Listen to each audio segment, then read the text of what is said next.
Welcome to LGS பார்வை YouTube channel.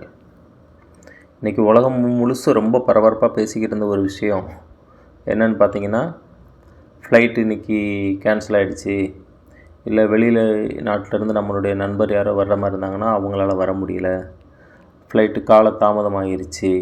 So இந்த மாதிரி நியூஸ் தான். சரி, என்ன இதுக்கு காரணம் அப்படின்னு பார்த்தோன்னா, மைக்ரோசாஃப்ட் நிறுவனம் அப்படிங்கிறது நமக்கு எல்லாருக்கும் தெரியும். அந்த நிறுவனத்தினுடைய விண்டோஸ் சாஃப்ட்வேர் அதில் ஏற்பட்ட பிரச்சனை தான் இதற்கு அடிப்படை காரணமாக இருந்திருக்குது. ஒரு சாஃப்ட்வேர் பிரச்சனையினால் உலகம் முழுக்க பல்வேறு இடங்களில் செயல்படக்கூடிய கம்ப்யூட்டர்ஸ் எல்லாம் பார்த்திங்கன்னா முடங்கிருச்சு. இதனால் பேசஞ்சருக்கு போர்டிங் பாஸ் கொடுக்க முடியல, டிக்கெட்ஸ் செக் பண்ண முடியல. ஸோ பல்வேறு பிரச்சனைகள் வந்ததுனால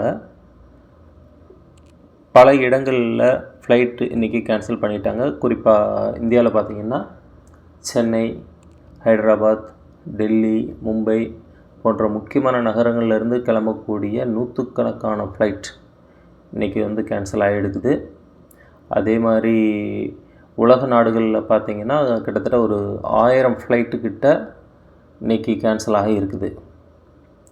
ஸோ ஒரு டெக்னாலஜி அப்படிங்கிறது, அதுவும் இந்த டிஜிட்டல் வேர்ல்டில் டிஜிட்டல் டெக்னாலஜி அப்படிங்கிறது எந்த அளவுக்கு மக்களை தன்னுடைய கண்ட்ரோலில் வச்சுருக்குது அப்படிங்கிறது இந்த ஒரு நிகழ்வின் மூலமாக நமக்கு தெரிய வருது.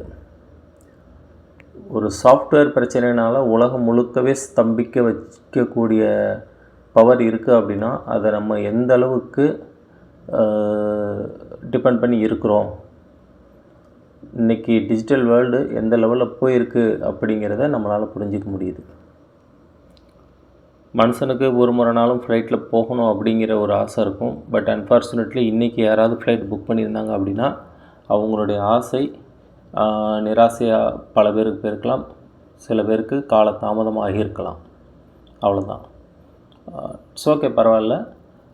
மைக்ரோசாஃப்ட் நிறுவனம் இதற்கான தகுந்த நடவடிக்கைகளை எடுத்து பழையபடி மக்கள் எல்லாரும் சேஃப்டியாக ஃப்ளைட்டில் பயணிக்கும் சூழலை ஏற்படுத்தி தருவாங்க அப்படின்னு நாம் நம்புவோம்.